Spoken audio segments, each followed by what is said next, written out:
নমস্কার, সবাই কেমন আছেন? আশা করি সবাই খুব ভালো আছেন, আমিও খুব ভালো আছি। তো চলুন প্রতিদিনের মতো আজকের ব্লগটা এখন থেকে শুরু করি।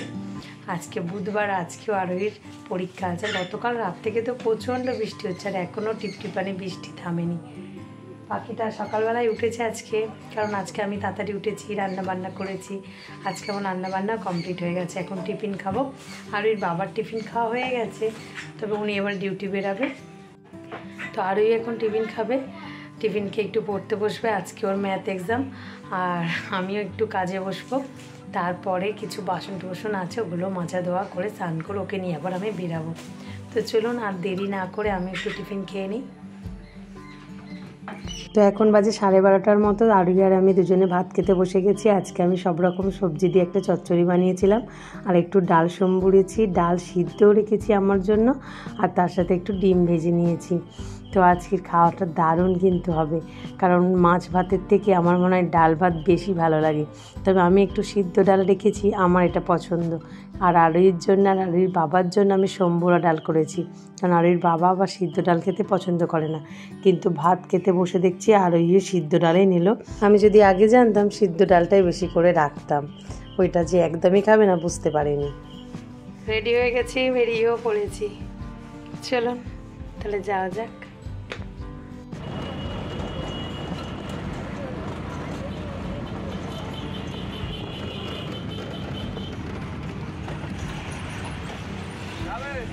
যতক্ষণ বাইরে থাকি ততক্ষণ মনটা ছটফট করে, কতক্ষণ বাড়িতে এসে ওকে দেখবো।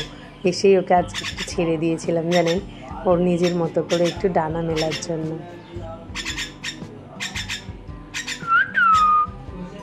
মা মা টুক টুক, চলে এসো চলে এসো। ওই বউ আসছে, চুলায় চুলায় বউ আসছে, চুলায় বউ আসছে,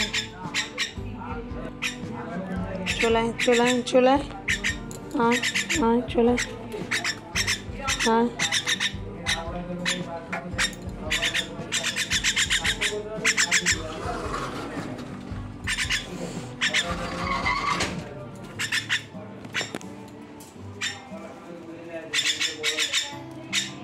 দেখতে দেখতে সন্ধ্যা হয়ে গেল। একটু চা বসিয়েছি স্যারের জন্য, আর এদিকে দুধটা জাল দিতে বসিয়ে দেখছি দুধের মধ্যে কয়েকটা পিঁমড়ে পড়েছে।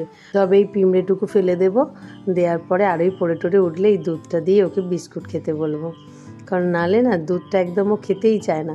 ঠিক রাত্রেবেলা খাবার দাবারের পরে বলবে আর ভালো লাগছে না দুধটা খেতে। দুধটা থাকতে থাকতে না 2 দিন 3 দিন এইভাবে জমে যায়। তাই ভাবছি ওকে আজকে সন্ধ্যাবেলায় খাইয়ে দেবো দুধটা বিস্কুট দিয়ে, যে সেই তো টিফিন করবে, তো টিফিন আমি ওকে ভাবছি আজকে দুধ বিস্কুটটা খাইয়ে দেবো। চলুন স্যারকে চাটা দিয়ে আসি।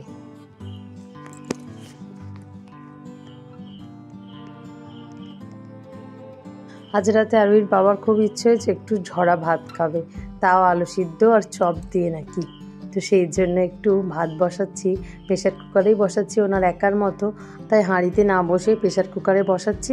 আর চালটা যতটা দিয়েছি সেই পরিমাণ মতো 2 গ্লাস জল দিয়ে দিয়েছি। তো ভাতটা কিন্তু পুরো ফ্যানগালা ভাতের মতোই সুন্দর ঝরঝরে হয়ে যাবে। তো চলুন ভাতটা ততক্ষণে হোক, পাখিটাকে আবার একটু দেখছি।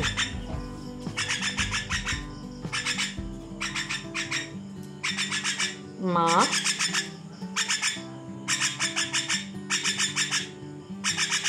আমি আজকে নিয়ে বসেছি একটু জল দেওয়া ভাত, মানে দুপুরে একটু ভাত ছিল সেটার মধ্যে জল দিয়ে দিয়েছিলাম, আর তাতে একটা কাঁচা লঙ্কা নিয়েছি, লেবু নিয়েছি, এইসব। আর আরোই বললো আমি একটু মুড়ি খাবো, আর যদি খাই ওর বাবার সাথে একটু গরম ভাত খাবে। তো আমি এই দুটো নিয়েই খেতে বসেছি।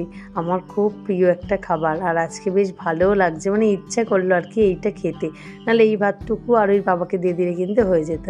তো চলুন লেবুটা ভালো করে রসটা দিয়ে আর তারপরে কাঁচা লঙ্কাটা চটকেটা খেতে থাকি। তবে আজ কিন্তু খুব মনে পড়ছে সেই গরমকালের সময়ের কথা, তখন রাতে কিন্তু প্রায় সময় সবাই মিলে এরকম ভাত খাওয়া হতো। তবে একটাই পার্থক্য, এখন যেমন রয়ে গেছে বলে ভাতটা খাচ্ছি, তখন কিন্তু ইচ্ছা করেই করতাম জল ভাত খাবো বলেই। তো ফ্রেন্ডস চলুন খেতে খেতে আজকে ভিডিওটা তাহলে এখানেই শেষ করছি। আগামীকাল একটি নতুন ব্লগে আপনাদের সাথে আমার আবারও দেখা হবে। তো সবাই সুস্থ থাকবেন, ভালো থাকবেন, সবাইকে ভালো রাখবেন। আর ব্লগটা কেমন লাগলো অবশ্যই কমেন্ট করে জানাবেন। আর ভিডিওটা ভালো লাগলে তাহলে একটা লাইক সাবস্ক্রাইব করে পাশে থাকবেন। চলুন টাটা।